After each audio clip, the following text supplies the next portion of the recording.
Well, good morning, everyone. Lovely to see you. Lovely to see you. What are we going to do today? Well, today we're going to do the second of our three-part series, looking at the case for Easter. And part two is really looking at the evidence of the missing body. Or to put it slightly differently, was Jesus' body really absent from the tomb? It comes from the book that we've all been studying, The Case for Easter, and really covers quite a long period, or a lot of pages, in all honesty, 31 to 57. So I'm not going to attempt to cover everything this morning. I'm hoping that you've had a chance to read it in a bit more detail. But what I'd like to do is just pull out some of the most salient points from those pages. And then tonight at 5 o'clock, Simon's going to lead us through some discussion points that you can find on page 58.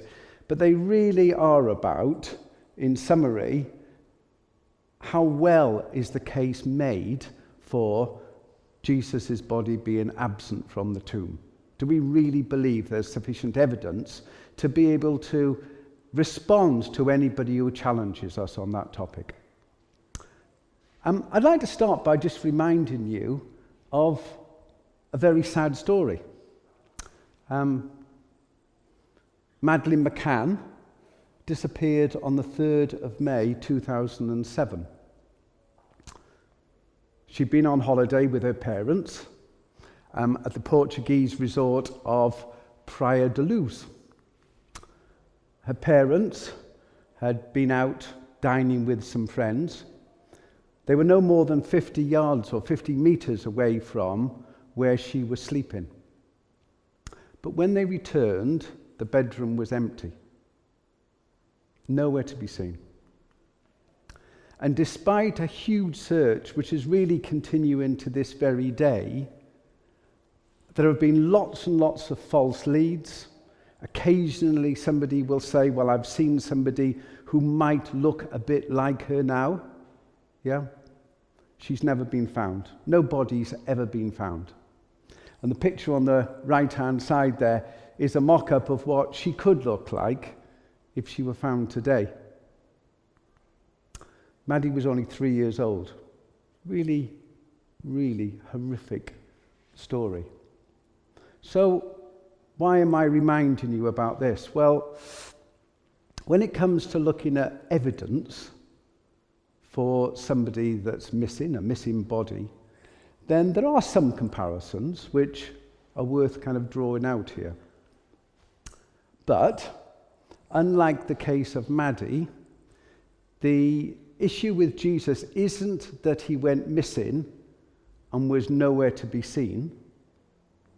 It's that he was seen alive, he was seen dead, and he was seen alive once more. And that's where the fundamental change lies. Maddie disappeared. She was never seen dead. Some people think they saw her later on. But in Jesus' case, he was seen alive, he was seen dead, and by a large number of people, he was seen alive once more after that. And if we believe the gospel accounts, this isn't a matter of a missing body. It's a matter of Jesus still being alive, even to this day. All of this, even after the horrors of the crucifixion that Tom took us through last week so graphically.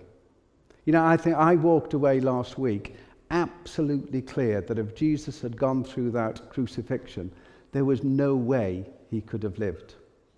So the first of these three series got a really big tick in my mind. The challenge today is whether you walk away with a similar tick that actually he was buried and then the tomb was empty. And Graham next week will go on to complete the series of when he was actually seen again. So what's the evidence of the missing tomb? And why is it important? Yeah? Well, I suppose fundamentally it's because the empty tomb is an enduring symbol of the resurrection. If the tomb wasn't empty in the first place, and there was a body there, it's a fundamental problem in the whole story of the resurrection. The Apostle Paul points out in 1 Corinthians 15 that the resurrection is at the very core of the Christian faith. And if Christ has not been raised, your faith is futile and you are still in your sins. So the very fundamental of what we believe as Christians, what we believe as a church, is completely thrown out of the window if at the end of the day Christ has not risen. You can't really get more basic than that. If I can't convince you today of the next stage of this, we may as well all bother not turning up next week. The resurrection is the supreme vindication of Jesus' divine identity and his inspired teaching. It's the proof of his triumph over sin and death. It's the foreshadowing of the resurrection of his followers. It's the basis of Christian hope. It's the miracle of miracles. If Jesus didn't die, and if Jesus didn't rise again, then what hope have we, after we die, of rising again? It's that fundamental. Skeptics claim that what happened to Jesus' body is still a mystery. It's a bit like the Maddie McCann disappearance. There's simply not enough evidence to reach a firm conclusion.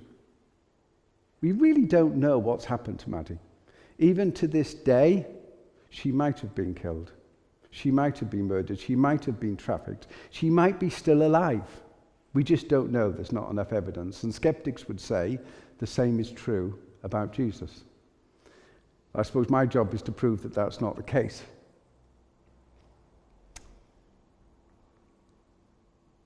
Was Jesus buried in the first place? Let's just look at that.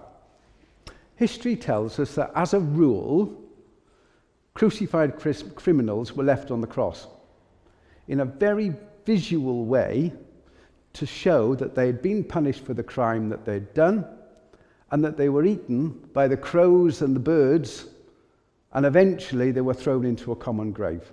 That's what normally happens when somebody's crucified. The Bibles tell us something quite different. The Gospels tell us that Jesus' corpse, and it was a corpse at this stage because he died. It's not a very nice word, but it's the word that we need to use in this case, was turned over to Joseph of Arimathea, a member of the Sanhedrin which had voted to condemn Jesus. Each of the Gospels says exactly that. And Paul confirms Jesus' burial in 1 Corinthians when he says that he was buried, that he was raised on the third day according to the Scriptures. So who's this Joseph of Arimathea? And is he historical? Well, Joseph is specifically named in all four Gospels. He's actually not named in all four Gospels. He's named from the four accounts of the death and the burial of Jesus, from the earliest to the latest written accounts. Now, I make that point because the accounts were written sometime after Jesus died.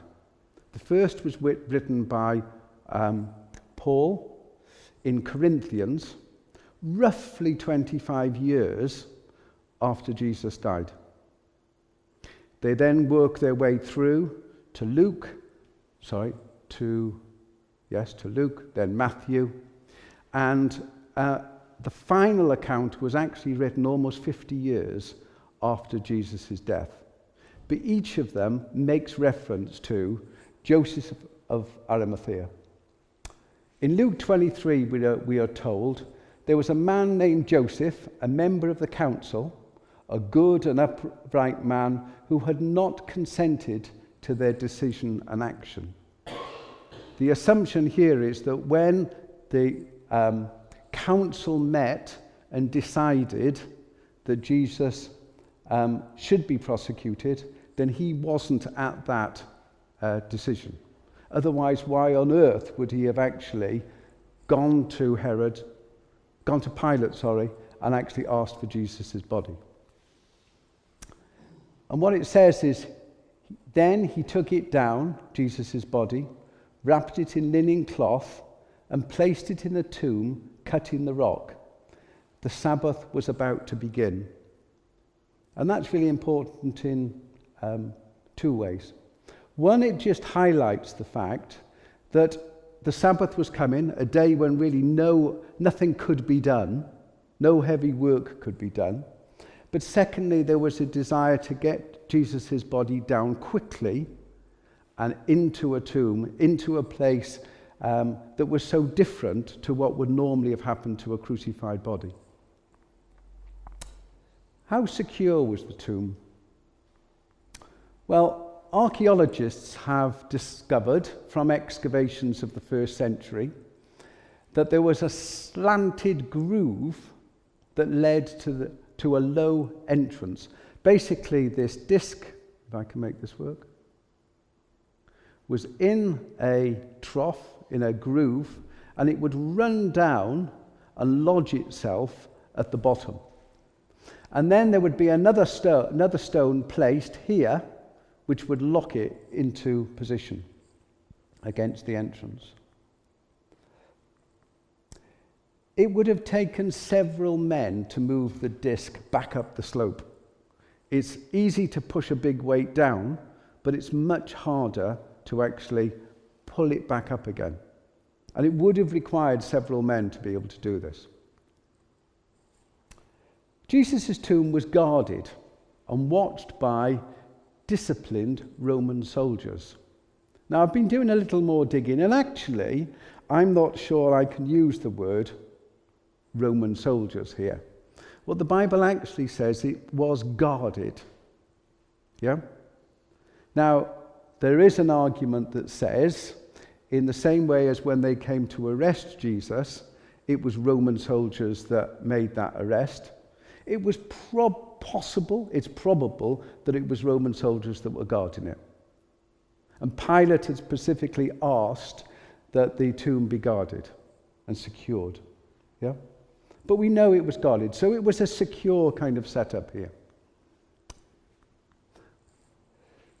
Matthew's gospel tells us that the chief priests went to Pilate and said, "We remember that while he was still alive, that deceiver, Jesus, said, 'After 3 days I will rise again.' So give the order for the tomb to be made secure until the 3rd day." Pilate answered, "Go and make the tomb secure by putting a seal on the stone and posting a guard."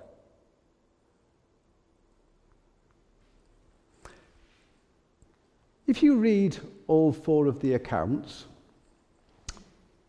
there are some potential contradictions, or there are some differences in the stories and the accounts that are actually written. And I wouldn't mind just highlighting some of them for you. Throughout the years, critics of Christianity have attacked the empty tomb story by pointing out some discrepancies amongst the gospel accounts. In Matthew, when Mary Magdalene and the other Mary arrived towards dawn, at the tomb was a rock, and there was a rock in front of it. There is an earthquake, and an angel descends and rolls back the stone. So that's the account that you find in Matthew.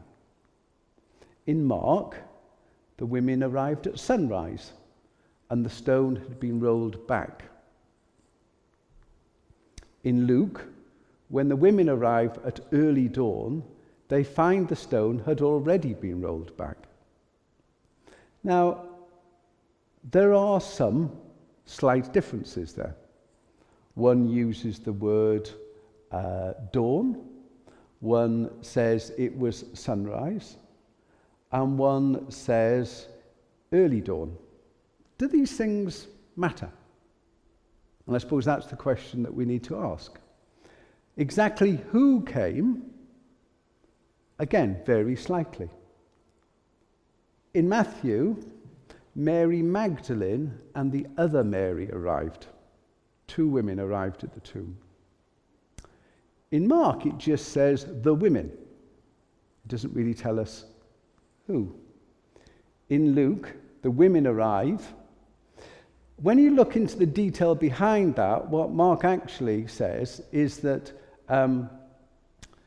he includes a third person. In Luke, he says there were 4 people. Now again, I don't know whether any of these things are absolutely relevant, but they're the kinds of things that if you were sitting down with somebody, they might throw at you. They might throw at you as their argument that there are inconsistencies here. Let's move on. In Matthew, an angel is sitting on the rock outside the tomb, and in Mark, a youth is inside the tomb. In Luke, 2 men are inside the tomb. In Matthew, the women present at the tomb are Mary Magdalene, the other Mary. Mark includes Salome. Luke includes Joanna and other women, as we've already highlighted. In Matthew, the 2 Marys rush away from the tomb in great fear and joy, run to tell the disciples and meet Jesus on the way. In Mark, they run from the tomb, but they say nothing to anyone. In Luke, the women report the story to the disciples, who do not believe them. There is no suggestion that they meet Jesus. So again, somebody might argue with you that there are some contradictions here.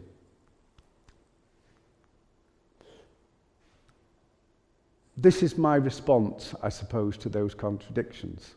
And you need to decide whether it's right, wrong, or doesn't really carry any weight.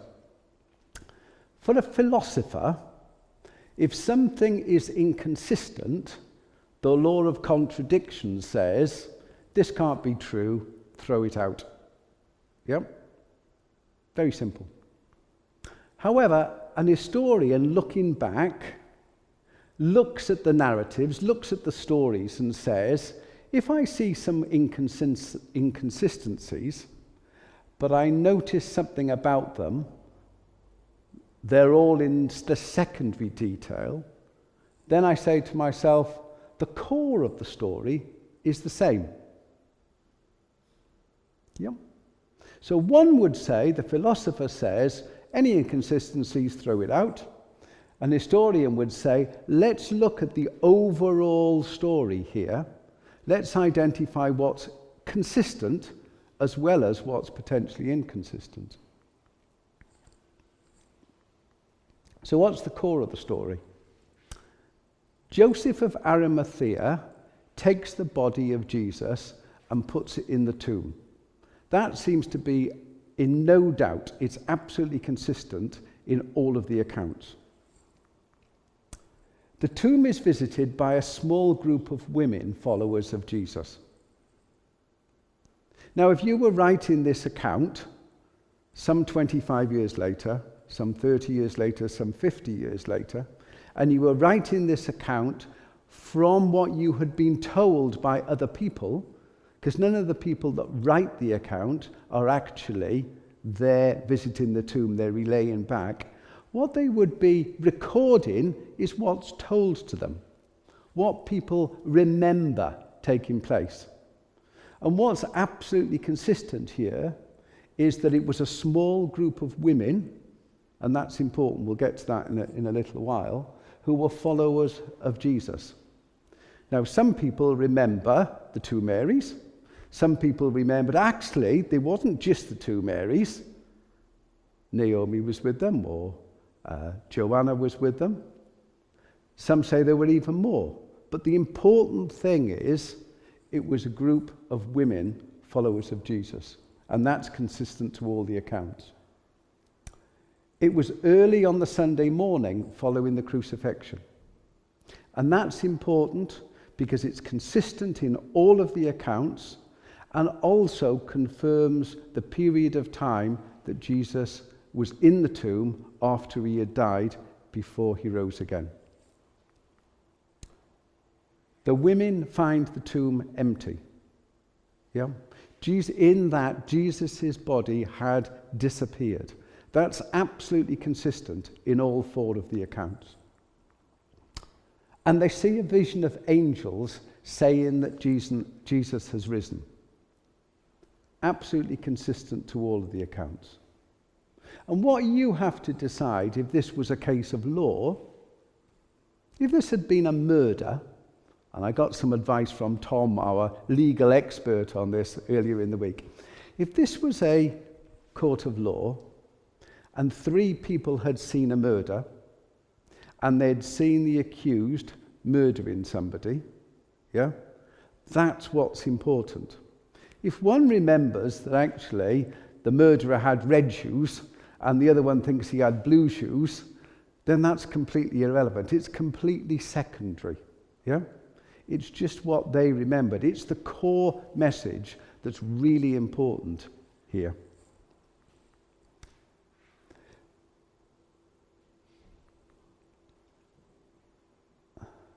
Can the witnesses be trusted? This is quite an interesting one. The Gospels agree that the empty tomb was discovered by women who were friends and followers of Jesus.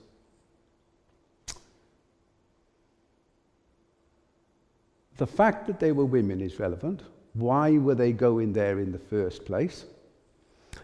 And that they were friends of Jesus is also relevant. Does that make us think that they're less believable? Yeah? Women at this time in the 1st century in Palestine were on a very low rung of the social ladder. Yeah?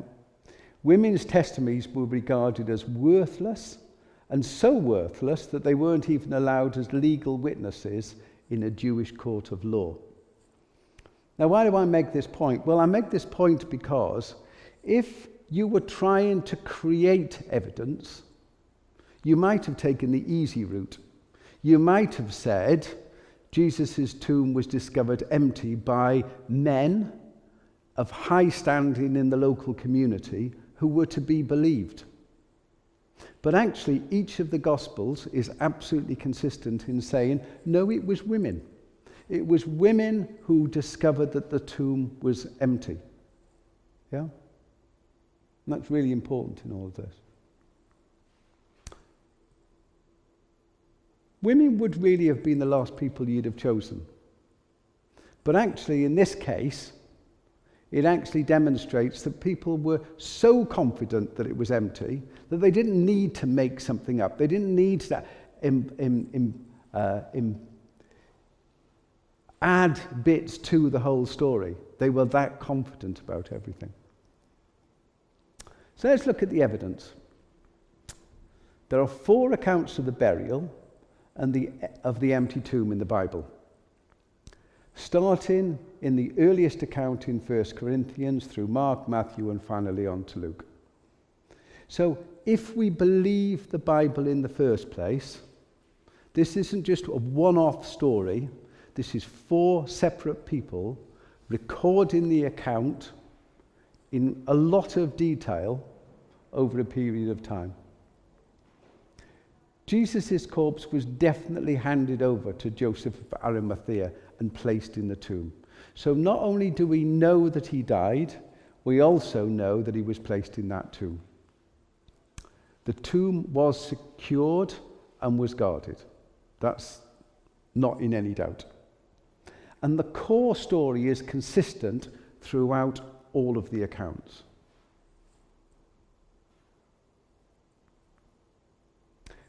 Finally, the witnesses seem to be reliable. And what I suppose we need to do today is we need to say, and if we were in discussion with anybody else and talking about this subject, are we persuaded by the arguments here? Is there enough for us to be able to challenge, to be able to defend any challenges that we're given on this subject? And I'd like to really kind of leave you with one last thought. When I was doing the kind of research for today, I suppose I was a bit troubled by, are these consistencies important? Are they relevant in any of this? Yeah?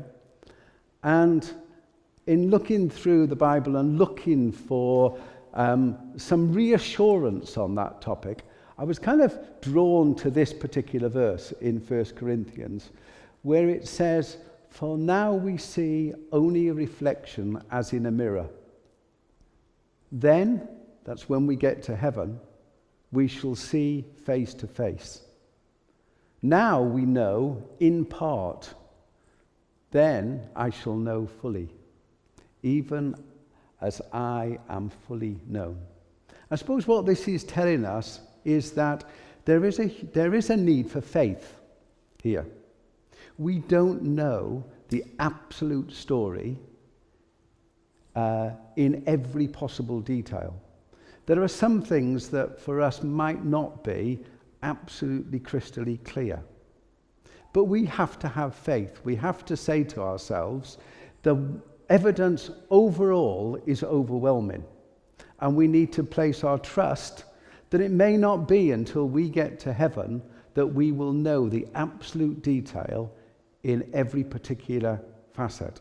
So when somebody comes along and they challenge us over this, we need to put over the overall picture that we get there.